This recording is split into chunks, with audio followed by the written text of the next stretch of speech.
ရှမ်းပြည်နယ်မြောက်ပိုင်းလို့ပြောလိုက်တာနဲ့လူများစုကတော့လာရှိုးမြို့လေးကိုပြင်းပြင်းမိမှာပါလေဆရာပတ်ဆရာအများကြီးမရှိပေမဲ့မင်းကိုယ်တိုင်လိုက်ပို့ခဲ့တဲ့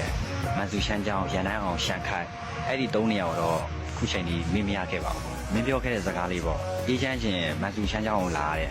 ဆက်စားတော့ကတော့နားမလဲခဲ့ဘူးကိုယ်တိုင်ရောက်မှပဲသိတော့တယ်ချစ်တောက်ပူနေတဲ့နေအောင်အောက်မှာရိုးရာဝစ်စုံဆင်မြန်းထားတဲ့ရှမ်းမလေးတွေเขาได้ซุ่มนำนู่นนั่นทางก็ในกวนเขาได้ซุ่มบ้าเพียนดิมซุ่มบ้ากวนเขาซุ่มบ้าโคของน้ำดีหินผาเมืองเขาหมดอ่ะนะ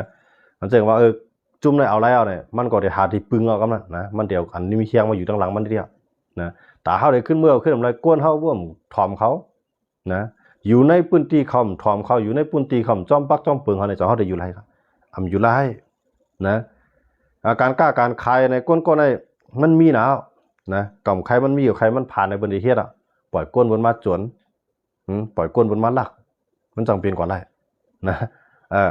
ก้นมีเขาก็พวกเขาเลี้ยงบนไรในบนเดเลี้ยงเขาไว้นะเพราะวันหนึ่งว่าเขาเลี้ยงบนไรในบนเดเกี่ยวกับเขานะแต่ว่าก้นมีก็จะว่าจะอยู่ในไงลมเจอนะเพราะว่าบนก็กุ้มกับเขาสาวว่าเมืองเขาในปักเบืองเขาเลี้ยวมีเครืออะไรเปียกินเครืออะไรเขามีซึกจุ่มกับจุ่มไม้อะไรแต่อันนั้นแต่มันได้อยู่ในพื้นที่อะไรก็ไรอยู่ในเจ้าเครืออะไรก็ไรเมืองอะไรใจเขาลงเผยมีกองเผยมีกวนเผยมีเชียงเงินมันเปลี่ยนเจ้าลุ่มตะลาลงแล้วตัดมานะมันจะนั่งเขาใครรู้อย่างเทียนไหนเขามากุ้มกับในเวียงเมืองกุดเนี่ยเขาก็รัดว่ากูเจ้าเครือในเวียงเมืองกุดเนี่ยเดี๋ยวลุกขึ้นมาให้ซื้อก็เลยเพิ่มก่อเฮ็ดต้องอยู่ไรค่ะ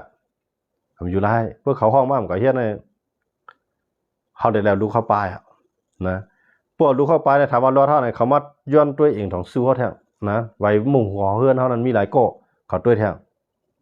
นะก็เลยเขาตัวดีนั่นเนี่ยมันกล้าเนี่ยเพราะว่าเขาคู่ว่ามันมีอ่ะเพราะว่าลูกสุ่มมาเนี่ยเงียบปองเงียบเมียงกว่าหมดเลยเฮ็ดนั่นเขารู้หมดเลยในละจุ่มก็เฮ็ดนั่นเขารู้ปารังไตเขาอ่ะนะ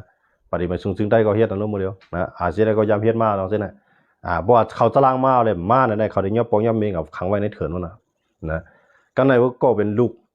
บางก็มือบางก็มือนะมองว่าเขาเอาก้นเท่ากันเนี่ยเขาหันว่ามันลูกคือเขาลูกมาเนี่ยบางก็ปล่อยปมเมียงมือขึ้นก็มีอยู่เองกับเพิ่นเท่านั้นได้นะแต่บางก็กว่าอยู่ในซึกวนสามารถสั่งเขาโนเขายำอยู่เพื่อนอยู่เยี่ยมย้ำวนการวันการเมืองวนก็อยู่ในซึกไอ้เพิ่นสนใจเพราะผมอีดูพระว่าอยู่ในซึกนะมันใจปีใจน้อมใจก้นขึ้นเร็วนะว่าอยู่ในซึกก็ผมสนใจเพราะว่าเอาเงียบกาก็นะมันจะได้คิดถึงก็เลยให้ลูกมาพูดเนี่ยนะว่าลูกมาพูดก็ปล่อยทุกข้ากับลักขี้นั่นเพิ่นสนใจครับนะอันนั้นมันเกิดขึ้นนะในตับซึกได้ครับโคเขียวก็ยำเฮ็ดโคไล่ก็ยำเฮ็ดปีดูจิตก็ยำเฮ็ดซึกเถียนอะไรเขาก็เฮ็ดซึกว่าเขาก็ซึกว่าได้ไปเฮ็ดย้อนเบอร์หาเลยซึกว่าได้ไปย่อปอย่อเมก็ซึกว่าได้เขาเพราะเขาอ่านเก็บไว้ในพื้นที่นั้นเขาได้อ่านเก็บให้หลายนะคำพันออกนั่นน่ะเบอร์ปลายก็มันโหลมากขึ้นเขาเฮ็ดนั่นเวลาแล้วว่ากูจุ่มมาเฮ็ดจังนั้นหมดนะมื้อเดือนในมานเขาเฮ็ดนะ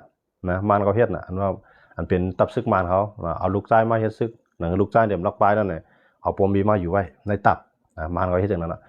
ได้10กว่าตั้งนานได้ไหนเพราะว่าจุ่มหลายจุ่มนึงเนาะว่าเกาก้างเกาหลีเทียนเกาหลีเนาะค้างแข็งเกาหลี PDF เกาหลีโคเขียวโคไล่เกาหลีเนี่ยเพราะว่าก้นเมืองเนี่ยมันลงมาเนี่ยซึกสำรุนน้ำนะจะได้เหือเนี่ยจะได้ใจไม่ตายจะได้ใจเปลืองแก้มนะเอาตูปอมมีมาเป็นตูประการนะ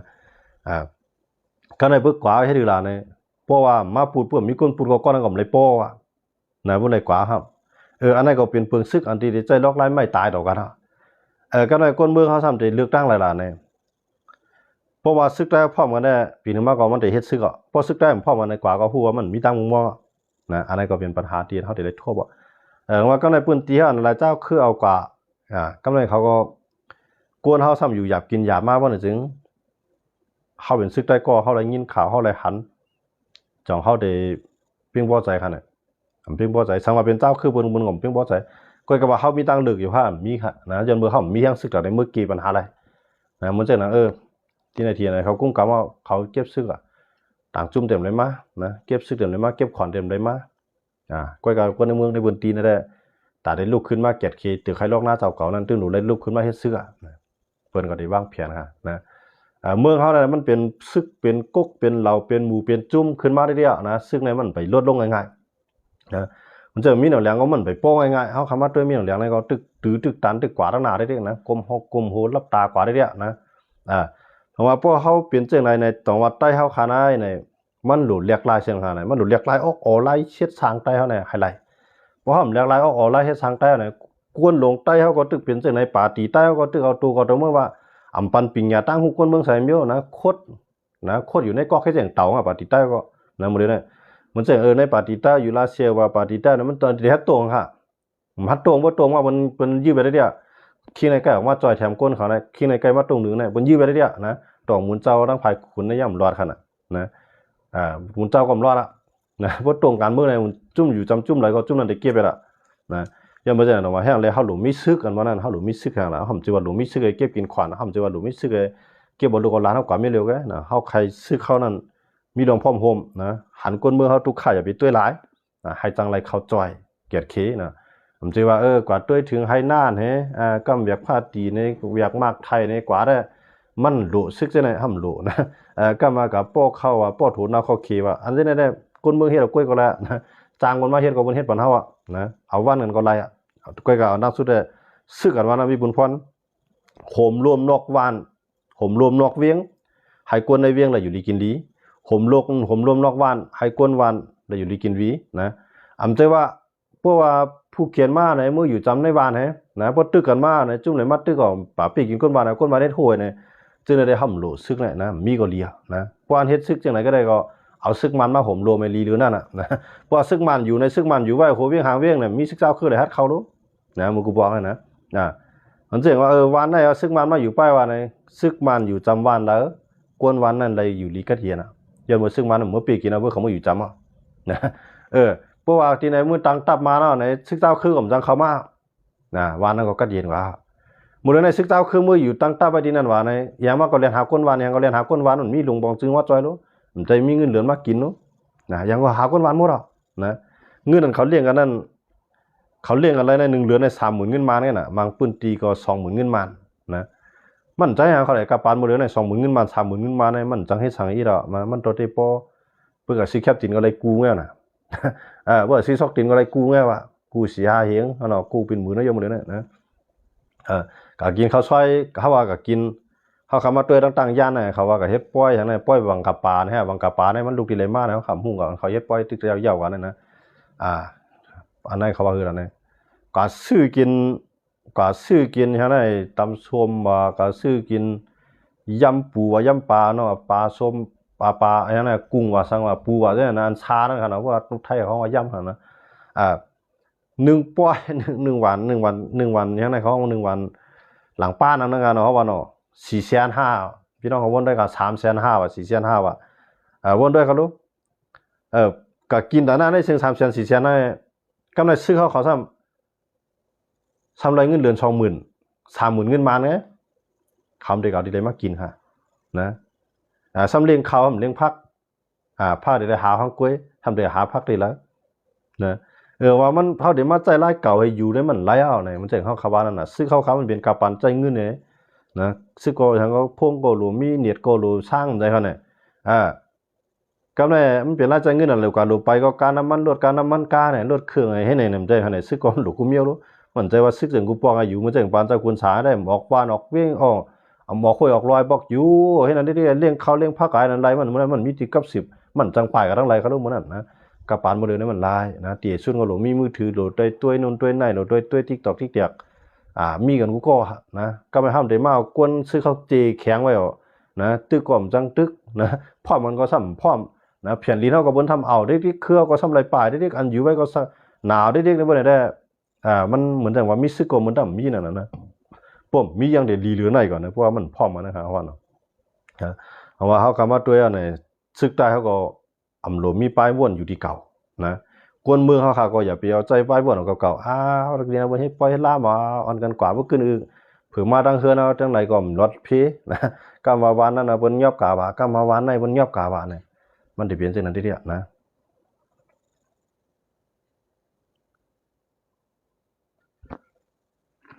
สังกาไทสวนจูมอง70,000ยาวค่ะเมืองเฮามื้อเหลียวเนี่ยเขาจังรถไถสวนไถให้เนาะจูมอง70,000เนี่ยได้หาเงินได้มาหาพี่น้องบ่ได้หยับเนาะมื้อเหลียวในเมืองเขาเนี่ยเลี้ยงต้องกันได้มันมีสวนข้าวเขกนะมีสวนข้าวเขเนาะเพราะว่าก็มีนาก็มีข้าวที่มันเข้าได้กำนำได้ มันก็ขายก็อะไรขึ้นมีเอาจานเหนะอะไรได้กินได้ย่ำอะไรหรือได้ต้านต่างๆมองนั่นก็ว่าขายเขาได้หมดแล้วนะว่าพวกเขาเขียนได้มันเฮ็ดได้นำเขาโดนเนาะว่าเขาเขียนได้มันเฮ็ดได้นำเขาเขียนได้มันเฮ็ดมองก้อยเฮ็ดเป็น40ตึงนะมือเรียนอันมาเลี้ยงอันมาหล่อเลี้ยงก้นมือตึกถวยใจลมนี่ได้มันเป็นส่วนเขาขี่แค่ค่ะนะเมื่อจังเมืองไทยเนี่ยครับว่าคือเมืองไทยทำว่าเพราะว่าเมืองมานเมืองหุ่มตุ่มตู่ในตึกเผาไผ่กวนไผ่เขาเมืองไทยเนี่ยเต็มซื้อเตรียมพับซื้อเขาขี่เมืองมานเนี่ยกว่าจุเมืองขี่นะมีต่างเรื่องพวกนั้นต่างกันเนาะลายหนึ่งวันรายการคือหลักก็นั่นได้พี่น้องเขาถามเพิ่มฮู้กันนะซึ่งคือเกาหลีเนี่ยเฮาคามัดด้วยเนี่ยเฮาคาคายก้นเมืองเฮาในป่องเสยแต่ว่าล็อกอยู่ไล่กินเฮานะเนี่ยมันเหมือนเก่าเว้านะพอเฮาทำตึกวนอยู่เหมือนเก่านะพอเฮาทำตึกวนอยู่เหมือนเก่าว่าน่ะจึงตาเฮาตัวอยู่รอดกว่าวันเมื่อนั้นนั่นหยาบเว้านะเฮาอยู่เมืองไรก็เลียนะอยู่เมืองไทยก็เหมือนกันนะพอตึกใจว่าโตเฮ็ดปล่อยเฮ็ดลามานะกับปานหมดเลยนะมันเป็นกับปานหาเงินยากนะก้อยกาสำรวจจ่ายเงินง่ายวันไรเที่ยมไรจ่ายเงินมีวันนะกำการนำกาไพ่ว่ากากินกาเยี่ยมว่ากากว่ากามาว่ากาลวดกาก้าว่ากาลูกอ่อนเฮาเก่าคงเฮียนว่าเนี่ยมันใจเงินจิกหูต่อไปตีเนาะกาปานหมดเลยนะเพราะเฮาซ้ำใจป้ายบนเก่าๆเฮาก็อยู่รอดนะซื้อเขาขี่ก็ว่ากาเย้าคาหมดแล้วเนี่ยได้เมียเนาะฮะเขาขี่ได้มันอยู่ที่ขี่เขาวางได้ขนาดว่าแต่ขายกาคือในของเป็นเขารู้ชื่อเฮ็ดออกมาขนาดชื่อเขาขี่เมืองไทยก็มีก็เลยนะมันก็ซื้อเขาขี่เมื่อผูกเป็น10ถึง20ถึงเอาญาติซื้อเขาขี่ปลอมนะซื้อเขาสิขี่ตู้ก็สำดีแท้งก็นะมันก็เฮ็ดนำหนาวก็ซื้อมีเอาจ๋ามาใส่แม่นก็ซุ่มนะมื้อเดียวในคนเมืองเฮาค่ะเนาะอันก็ซุ่มย้อนเบิ่งเขาขี่บ่ผ่านก็มีนำนะยันเมื่อนะลงตื้นล่างเลยก็ซื้อมานำหนาวซื้อจึงก็กาคันใหญ่ซื้อมีเอาจ๋ามาใส่ก็กาใหญ่คันลงก็ซื้อเบิ่นก็ใจเบิ่นจากรถไถกาไถมาไถมันก็กาใหญ่คันลงนะลงตื้นล่างกว่าในนำหนักนะ3-40แสนเผื่อมาอะไรคุยคิงดูอะไรขายมีการมีขันในชั่วโมงหากำลังนะบางก็ซื้อมีเอาจ๋ามาใส่แม่นเมี่ยงพิษอะไรก็ตัวเขาเขีมันรีห้วงมันแคบเลยก็กวายแท่งไงนะมันมีหลายๆนะในเฮาค้าขายได้ก็ขายคนเมืองดาวค่ะเมืองเฮาค้านั่นอย่าไปวนว่ามันกัดเย็นยาวอย่าไปวนว่ามันติกัดเย็นยาวมันไปง่ายนะ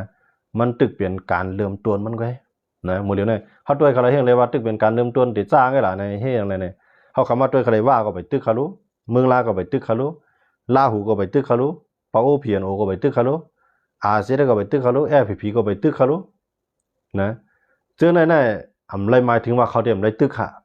นะบ่มันกึดกว่าดังพวกเนาะจังว่าตึกเขาเจ้านี่ก็เป็นกว่าไรกันเขานะว่ามันเลยเนี่ยที่ไปตึกนั่นมันตึกด้วยว่าขี่เขาเรียนการเมืองซึ่งหืออยู่นะไทยเขาเรียนการเมืองซึ่งหืออยู่ด้วยเงาลายนั่นสิเลย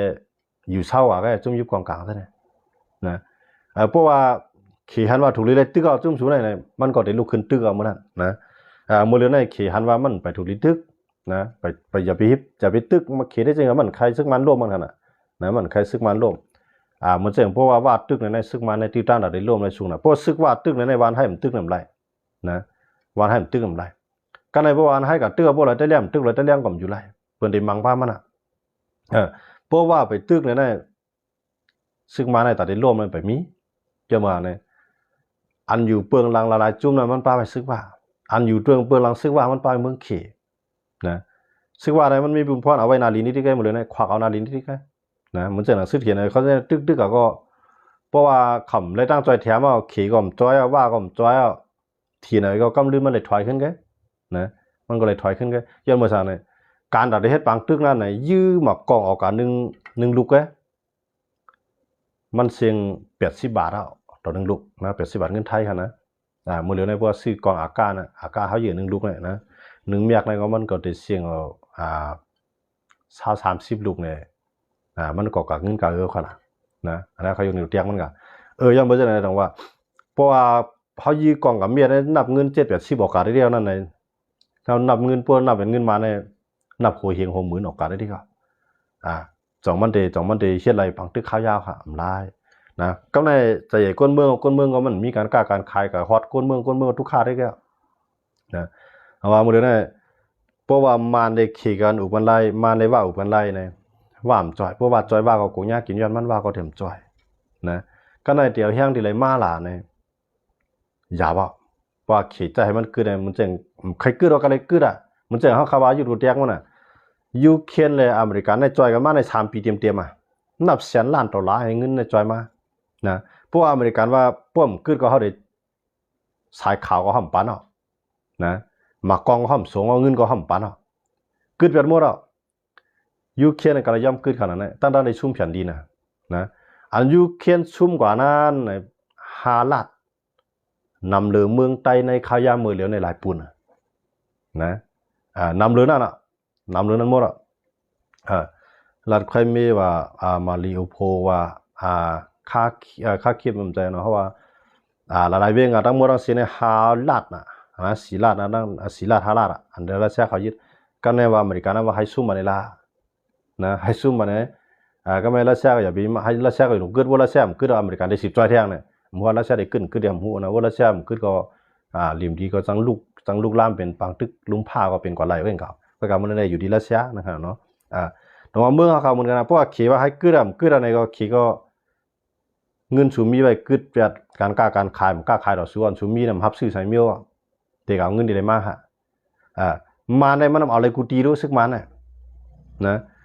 กูมาที่อินเดียก็อินเดียปันมันกูไทยก็อย่างมันนะกูอะไรนะเขาเนี่ยนะก็ในกูรัสเซียก็ปานกูอิหร่านก็เมียงนะกับกูมาอะไรเขาใช่ไหมกับกูผมเชื่อว่ามันเดี๋ยวเงินมีหนองแดงกับเตี้ยนได้มันได้ขึ้นเก็บขวัญที่ก้นเมืองนะขวัญเข้าขวัญน้ำเขาขวัญหื้นขวัญเย่ขวัญกรดขวัญก้ากูจะกูลองเอาคู่ของดินแต่ลินแนะนำเอากับขายเอาขึ้นเอาเงินสร้างนี่นะการที่ผมมีเงินจะได้กับสร้างเนี่ยก็สูงมาเฮ็ดนะทีนึงก็มาขุดข้ามาทีนึงก็มาขุดฐานทีนะทีนึงก็มาตั้งเต้าเพื่อเพราะเจ้าในปันเบิ้ลก็คู่ของสภาวะเมื่อเขาปันเบิ้ลก็ปุ่นก็มาอย่างเมื่อมันขายมันเบิ้ลเอาหนาเอาเงินมันมาจ่ายรู้กำไรเจ้าเครื่องเดียวสังกัดแรกนะเขามีเขาเขียนะว่าเขียว่าห้ามฮับซื้อผู้สูงไปขึ้นบางตึกปีกแล้วเขามีคู่ของได้ลีเนอร์เขามีไม้มีต่อก็ผู้สูงไปขึ้นบางตึกเขาผมซื้อพวกเขียว่าในอันมาทำมัดตึกเขาได้ที่เข้าหลุดตึกเขาได้ที่มากองเขาเสียงได้ที่กำไรตั้งหลายมากเนี่ยมันจะเห็นอะไรขึ้นขึ้นหากันนะจังไรว่าอันจะได้เนี่ยว่าพวกมีลองพร้อมโฮมได้มันจำเป็นต้องได้เลยเป็นเครื่องมือเขียพวกมีลองพร้อมโฮมได้พวกเขียจะขึ้นได้อะไรขึ้นนะเขาคำมาด้วยว่าในเขียปีกเวียดป้ายมังมีว่าในปีกต่างเขาดังเมืองลาเหรอเนาะอันแต่ได้เขาจู้ว่าก่อมปันอันแต่ได้เขาจู้เมืองลาก่อมปันปีกเวียดดังเรียนดีนั้นเจ้าปฏิเมืองเขียเหรอนะว่าในกวนปืนเตียนอยู่ในปืนตีว่ากุ้มกับนั้นผู้ขานใจค่ะแต่หาซื้อกินข้าวสารแต่หาซื้อน้ำเกลือหัวน้ำมันขานใจกับกำเร็วค่ะนะข้าวดังหลายเรือนไงอันนี้อยู่ในเตียงมันก็ตัวนั้นเขียนไปปีกตายได้นะเพราะว่าเขียนปีกตายปุ๊บในพวกถอมมันปีกตายว่าไหนจึงยาวๆนะมันก็ปีกแทงตั้งเข้าอย่าไปส่งเขาในปืนเตียนในน้ำมันอย่าไปส่งเขาในปืนเตียนนะไฟฟ้าตัดเปียดนะตุกขากันทั้งหมดพอตุกขาแต่นั้นก็ไม่เดียวเฮี้ยนดีเลยมั้ยกัดต่อสู้ก็ยืดที่ก็มากองมันจังเสียงรู้นะก้นก็จังตายเงินก็จังเสียงก็เลยคือว่าพวกเขาปีอะไรเกี่ยมการเมืองเนี่ยต่อให้เขามีแห้งซื้อกับมันก็มันเลยถอยขึ้นแค่นะเพราะว่าเขาปีการเมืองเนี่ยแห้งซื้อก็มีไว้นะแต่เหมือนอะไรกว่าก็หลวงกับอุปเปิงให้ไรนะมันจะเขาอยู่เรื่องอาจจะได้กว่ากำปั้นกับเมืองไต้พอทองปีการเมืองของปีนะการซื้อของปี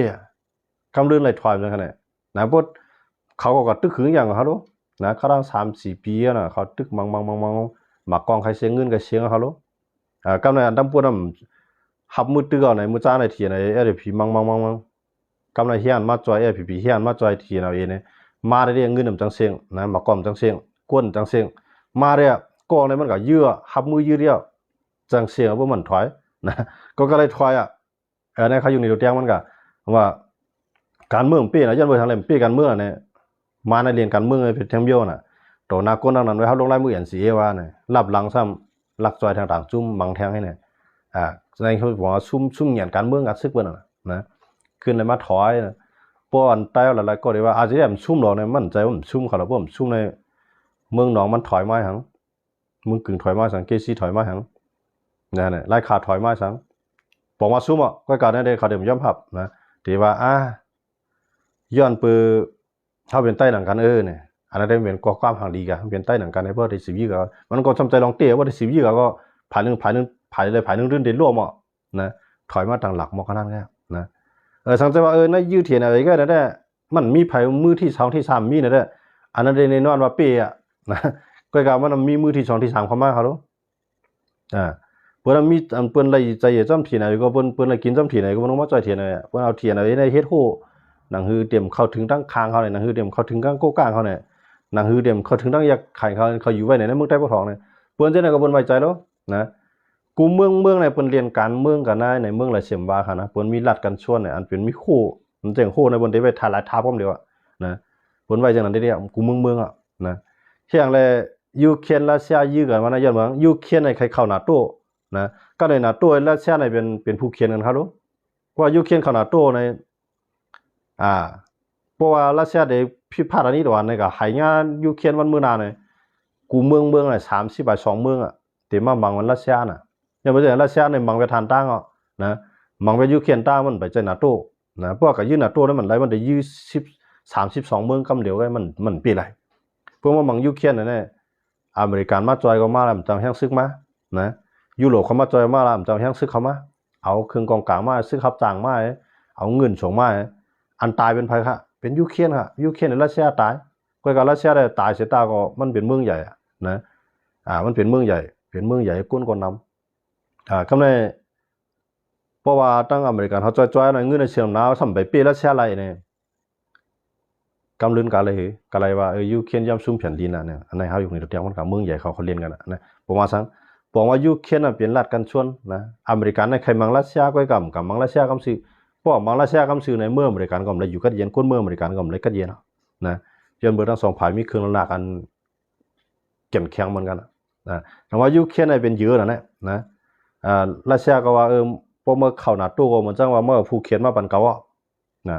เอากองในมาจำนาเฮิรนเขาเพราะว่าเมื่อเข้านาโต้เมื่อก็อยู่เป็นกลางเรียนดีนั้นให้เขาเอาเมื่ออย่าไปเข้านาโต้เพื่อเอากับว่าเขาเป็นรัฐแต่ในการเขาพอยืมมาหนังเดิมถึงเขาเนี่ยเมื่อถอยออกกันเลยก็ไม่เซเลนสกี้ว่าเขายอมเขาพอใจนะที่ซูมาแผ่นดินเท่านั้นมูจาในยูเครนมันจะใหญ่ปักเปิงว่าปักเปิงวงกลางซึ่งเมืองเหมือนกันถามว่าเตมาจอยมันน่ะเอากฎหมายแล้วมาประเทศในกับต่อสู้กับปีรัสเซียน่ะโมเดลย้อนทั้งรัสเซียมีเขนะมีอิหร่านมีหลายๆเมืองอยู่ด้านหลังมันกำในอเมริกาเนี่ยก็มูจาง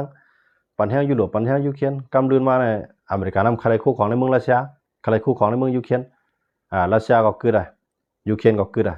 อเมริกันมาใจขาคือเดียวกันไหมคือทั้งสองฝ่ายคือการรัสเซียแบบคือเดียวกันรัสเซียแห้งใหญ่แล้วยูเครนเนี่ยมันขึ้นแล้วนะเพราะฉะนั้นเบอร์อเมริกันเนี่ยอเมริกันจ้อยเนี่ยพอสืบตึกเขาซุ่มแทงแล้วนะมันก็เลยย่อมมาเลยนะยูเครนเนี่ยย่อมขึ้นบางตึก